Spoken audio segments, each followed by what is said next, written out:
Hello, എല്ലാവർക്കും സുഖമാണെന്ന് വിചാരിക്കുന്നു. അപ്പോൾ നമുക്ക് വളരെ എളുപ്പത്തിൽ വലിയ ആഡംബരങ്ങളൊന്നുമില്ലാതെ വളരെ നാടൻ രീതിയിൽ സിമ്പിളായിട്ട് നമുക്ക് കുറച്ച് മറ്റേ കൂർക്ക കിട്ടിയിട്ടുണ്ട്. അപ്പോൾ കൂർക്ക മെഴുക്കുവരട്ടി ഉണ്ടാക്കിയാലോ? നമുക്ക് തേങ്ങയൊന്നും ഇതിനാവശ്യമില്ല കേട്ടോ. വെറും മൂന്ന് ചേരുവകൾ മാത്രം മതി. നമുക്ക് കുറച്ച് ഒരു 1/2 കിലോളം കൂർക്ക കിട്ടിയിട്ടുണ്ടായിരുന്നു. അത് നന്നാക്കാനുള്ള ഒരു 5-10 മിനിറ്റ് മാത്രം നമുക്കിതിൽ ചിലവായിട്ടുള്ളൂ. ബാക്കി ഒരു 5 മിനിറ്റ് കൊണ്ട് വളരെ എളുപ്പത്തിൽ നമുക്ക് കൂർക്ക മെഴുക്കുവരട്ടി ഉണ്ടാക്കാം കേട്ടോ. അപ്പോൾ നമുക്ക് വീഡിയോയിലേക്ക് കടന്നാലോ? എല്ലാവർക്കും അപ്പൂസ് ക്രേസി വേൾഡിൻ്റെ പുതിയൊരു വീഡിയോയിലേക്ക് സ്വാഗതം. കൂർക്ക നന്നാക്കിയിട്ട് ഞാൻ വെള്ളത്തിലിട്ടിട്ടുണ്ടായിരുന്നു. എന്നിട്ടിപ്പോൾ നന്നായി കഴുകി എടുക്കുകയാണ് കേട്ടോ.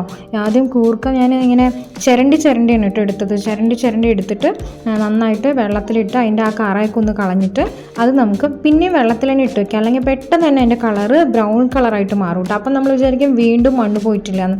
ഞാൻ അങ്ങനെ ചെയ്യാറുണ്ട്. എന്നിട്ട് ഞാൻ കട്ട് ചെയ്യണ സമയത്ത് വീണ്ടും ഒന്നുകൂടെ ഇങ്ങനെ ചിരണ്ടി നോക്കാറുണ്ട്. ആക്ച്വലി അതിൻ്റെ ഒരു കറ പോലത്തെ ബ്രൗൺ കറയാണേ. അപ്പം നമുക്കിങ്ങനെ കുഞ്ഞു പീസായിട്ട് ഒരു പാത്രത്തിൽ വെള്ളം എടുത്ത് അതിലിട്ട് വെക്കാം കേട്ടോ. ഇനി നമുക്ക് ആകെ 3 ഇൻഗ്രീഡിയൻസേ ഉള്ളൂ. ഒരു സവാള, ഒരു 2-3 പച്ചമുളക്, ഒരു കുറച്ച് കറിവേപ്പില കേട്ടോ. പിന്നെ നമ്മൾ അരിഞ്ഞു വെച്ചിരിക്കുന്ന ഈ കൂർക്ക. ഇത്രയും ഈ 3 സാധനങ്ങളും കൂർക്കയും മാത്രം. അതായത് 4 ഐറ്റം കൊണ്ട് നമുക്ക് സൂപ്പറായിട്ട് വേറെ നമുക്ക് തേങ്ങയൊന്നും ഉപയോഗിക്കേണ്ട ആവശ്യമില്ല കേട്ടോ. വളരെ സിമ്പിളായിട്ട് നമുക്ക് ഉണ്ടാക്കാൻ പറ്റിയ ഒരു അടിപൊളി മെഴുക്കുവരട്ടിയാണ്. ഇനി അടുത്തതായി നമുക്ക് അടുപ്പിലൊരു നല്ലൊരു പാൻ വെച്ചിട്ട് അതിൽ കുറച്ച് വെളിച്ചെണ്ണ ഒഴിച്ചിട്ട് ഇതിൽ അല്പം കടുക് കൂടുതൽ ഇട്ടു കേട്ടോ ഞാൻ. അല്ലെങ്കിൽ നമ്മളിവിടെ കടുക് ഞങ്ങൾക്ക് അലർജിയാണേ. ഇവിടെ മോനും ഹസ്ബൻഡിനൊന്നും ഇഷ്ടമല്ല. അപ്പോൾ കടുക് കുറച്ച് ഇടാറുള്ളൂ. ഇതിൽ ഞാൻ കുറച്ചധികം കടുക് ഇട്ടു. കാണാൻ തന്നെ ഒരു രസമാണല്ലോ. അപ്പോൾ കുറച്ച് കടുക് ഇട്ട് പൊട്ടിച്ചതിന് ശേഷം നമുക്ക് അടുത്തതായിട്ട് നമ്മുടെ സവാള ഇട്ട് കൊടുക്കാമേ.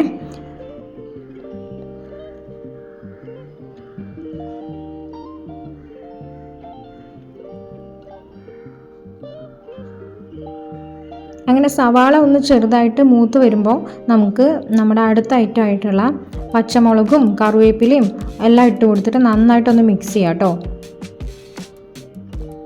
ജസ്റ്റ് ഒന്ന് വഴണ്ട് വരട്ടെ. ഒരു 2-3 സെക്കൻഡ് മതി കേട്ടോ. അതിങ്ങനെ ഒന്ന് വഴറ്റിയെടുക്കണേ.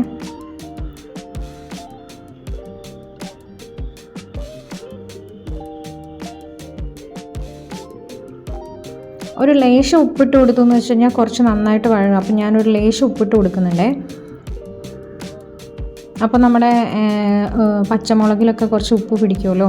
ഇനി നെക്സ്റ്റായിട്ട് ഞാൻ ഇത് വഴണ്ട് വന്ന ഒരു ഏകദേശം ആയിട്ടുണ്ട്. അപ്പം ഞാൻ നമ്മുടെ ഇവിടെ ചതച്ച മുളകിന് പകരം ഞാൻ വറ്റൽ മുളക് എടുത്ത് കട്ട് ചെയ്ത് പീസാക്കി ഇട്ടു കേട്ടോ. ചതച്ച മുളക് ഇട്ടാലും കുഴപ്പമില്ല. ഞാൻ കട്ട് ചെയ്ത് പീസാക്കി ഇട്ടു. അപ്പോൾ കാണുമ്പോഴും ഒരു ഭംഗി ഉണ്ടാവുമല്ലോ, കുറച്ച് ഇതായിട്ട് നിൽക്കണതാണ്. അത് കാരണം ഞാൻ കട്ട് ചെയ്തിട്ടത് കേട്ടോ. പിന്നെ നന്നായിട്ടൊന്ന് അതും ഒന്ന് യോജിപ്പിച്ചതിന് ശേഷം നമുക്ക് കുറച്ച് മഞ്ഞൾപ്പൊടി ഇട്ട് കൊടുക്കാവേ. വേറെ മുളക് പൊടിയോ വേറെ മസാലകളൊന്നും ഇതിലിടുന്നില്ല കേട്ടോ. ഉപ്പും മഞ്ഞൾപ്പൊടിയും മാത്രമേ ഉള്ളൂ. ഒരു 1/4 സ്പൂണ് മഞ്ഞൾപ്പൊടി ഇട്ടിട്ടുണ്ടാവും കേട്ടോ. അപ്പോൾ മഞ്ഞൾപ്പൊടി ഇട്ട് നന്നായിട്ട് മിക്സ് ചെയ്ത് നല്ലൊരു ആ പച്ചമണമൊക്കെ പോണ വരെ ജസ്റ്റ് ഒന്ന് മസാല 2 സെക്കൻഡ് നമുക്കിങ്ങനെ നന്നായിട്ട് മൂപ്പിച്ചതിന് ശേഷം നമുക്ക് നമ്മുടെ മെയിനായിട്ട് കഴുകി വെച്ചിട്ടുള്ള നമ്മുടെ വെള്ളത്തിലിട്ട് വെച്ചിട്ടുള്ള നമ്മുടെ കൂർക്ക നമുക്കിതിലേക്ക് ഇട്ട് കൊടുക്കാം കേട്ടോ. നല്ല ചെറുതായിട്ട് അരിഞ്ഞതുകൊണ്ട് പെട്ടെന്ന് വേവും. അപ്പോൾ കൂർക്ക നമുക്ക് ഇട്ട് കൊടുക്കാവേ. എല്ലാം ഒന്ന് നന്നായിട്ട് യോജിപ്പിക്കണം കേട്ടോ. ഇനി കൂർക്കയ്ക്ക് വേണ്ടിയിട്ട് നമുക്ക് കുറച്ച് ഉപ്പ് ആഡ് ചെയ്ത് കൊടുക്കാമേ. കൂർക്കയിൽ ഉപ്പ് വേണമല്ലോ. അപ്പോൾ അത് കഴിഞ്ഞിട്ട് എല്ലാം കൂടെ നന്നായിട്ട് ആ മസാല ഒന്ന് പിടിക്കാൻ വേണ്ടിയിട്ട് കേട്ടോ. ആ എരിവും മഞ്ഞൾപ്പൊടിയുടെ കളറും എല്ലാം ഒന്ന് ചേരാൻ വേണ്ടിയിട്ട് നന്നായിട്ടൊന്ന് മിക്സ് ചെയ്ത് കൊടുക്കാം കേട്ടോ. എല്ലാം നന്നായിട്ട് മിക്സ് ചെയ്ത് ഇളക്കി യോജിപ്പിച്ച ശേഷം നമുക്ക് കുറച്ച് അതിനാവശ്യമായിട്ടുള്ള വേവാൻ ആവശ്യമായിട്ടുള്ള വെള്ളം ഒഴിച്ചു കൊടുക്കാം കേട്ടോ. ഞാനൊരു 1/2 ഗ്ലാസ് വെള്ളമാണ് ഒഴിച്ചിരിക്കുന്നത്. ഒരുപാട് വെള്ളം ഒഴിച്ച് കഴിഞ്ഞാൽ നമ്മുടെ ഗ്യാസ് നഷ്ടമാവും. കാരണം ഇത് വറ്റിച്ചെടുക്കാൻ വേണ്ടിയിട്ട്. അപ്പോൾ നമുക്ക് ആവശ്യത്തിന് വെള്ളം ഒഴിക്കാം. നിങ്ങളും ഇതേപോലെ ആവശ്യത്തിന് വെള്ളം ഒഴിച്ചാൽ മതി കേട്ടോ. എന്നിട്ട് നമുക്ക് നന്നായിട്ടൊന്ന് ഇളക്കി കൊടുത്തതിന് ശേഷം ഒരു അടപ്പ് വെച്ചിട്ട് അടച്ചിട്ട് ഒരു 2-3 മിനിറ്റ് ഒരു മീഡിയം ടു ഹൈ ഫ്ലെയിമിൽ വെച്ചിട്ട് നമുക്ക് വേവിച്ചെടുക്കാമേ. ഇനി നമുക്കൊന്ന് അടുക്കി പിടിച്ചിട്ടുണ്ടോ വെള്ളം ഉണ്ടോ എന്നൊക്കെ നോക്കാൻ വേണ്ടിയിട്ട് ഒന്ന് തുറന്ന് നോക്കാം കേട്ടോ. അപ്പോൾ അതേ വെള്ളമുണ്ട്. അതുപോലെ തന്നെ നിങ്ങളുടെ കയ്യിലുള്ള കൂർക്ക എങ്ങനെയാണെന്ന് അറിയില്ല. ഇത് പെട്ടെന്ന് വേവുന്ന കൂർക്കയായിരുന്നു കേട്ടോ. അത് കാരണം ഞാൻ വേവ് നോക്കിയപ്പോൾ വെന്തിട്ടുണ്ട്. അപ്പോൾ ഇനി എനിക്ക് വെള്ളമൊക്കെ ഒന്ന് വറ്റിച്ച് തീർക്കാൻ വേണ്ടിയിട്ട് ഞാനിനി അടച്ചു വെക്കുന്നില്ല. ഇനി തുറന്ന് വെച്ചിട്ടാണ് കേട്ടോ. അതേപ്പോൾ തുറന്ന് വെച്ചു. ഒരു 2-3 മിനിറ്റിൽ തന്നെ നന്നായിട്ട് വെള്ളമൊക്കെ വറ്റി. അത് നമ്മൾ ഇളക്കിക്കൊണ്ടിരിക്കണം കേട്ടോ. ഇളക്കി നമ്മളിത് ഈ പരുവത്തിൽ മെഴുക്കുവരട്ടി റെഡി ആയിട്ടുണ്ട്. അപ്പോൾ ആവശ്യത്തിന് വെള്ളം വെച്ചാൽ മതി. അധികം വെള്ളം വെക്കാൻ വെക്കണ്ട കേട്ടോ. പിന്നെ വേവിനനുസരിച്ച് കൂർക്ക നല്ല വേവുണ്ടെങ്കിൽ ഒരു വിസിൽ നമ്മുടെ കുക്കറിൽ വെച്ചിട്ട് ഇതുപോലെ ആക്കിയാലും മതി കേട്ടോ. ഇതിപ്പോൾ നല്ല വേവുള്ള കൂർക്ക ആയതുകൊണ്ട് ഞാൻ ഇത്രയും ചെയ്തു എന്നേ ഉള്ളൂ. എല്ലാം കൂടെ ഒരു 5 മിനിറ്റ് എനിക്ക് സമയം വന്നുള്ളൂ. കൂർക്ക നന്നാക്കാൻ, അതായത് ക്ലീൻ ചെയ്തെടുക്കാനുള്ള ഒരു 10 മിനിറ്റ്. അപ്പോൾ ക്ലീൻ ചെയ്ത് കിട്ടിയിട്ടുണ്ടെങ്കിൽ നമുക്കൊരു 5 മിനിറ്റ് കൂടെ വേണ്ട. വളരെ എളുപ്പത്തിൽ തേങ്ങയോ വേറെ എന്തെങ്കിലും അലങ്കാര വസ്തുക്കളോ ആഡംബരങ്ങളോ ഇല്ലാതെ വളരെ എളുപ്പത്തിൽ നാടൻ മെഴുക്കുവരട്ടിയാണ് ഉണ്ടാക്കിയിരിക്കുന്നത്. എല്ലാവരും ഇതുപോലെ ഒന്ന് ട്രൈ ചെയ്ത് നോക്കണേ.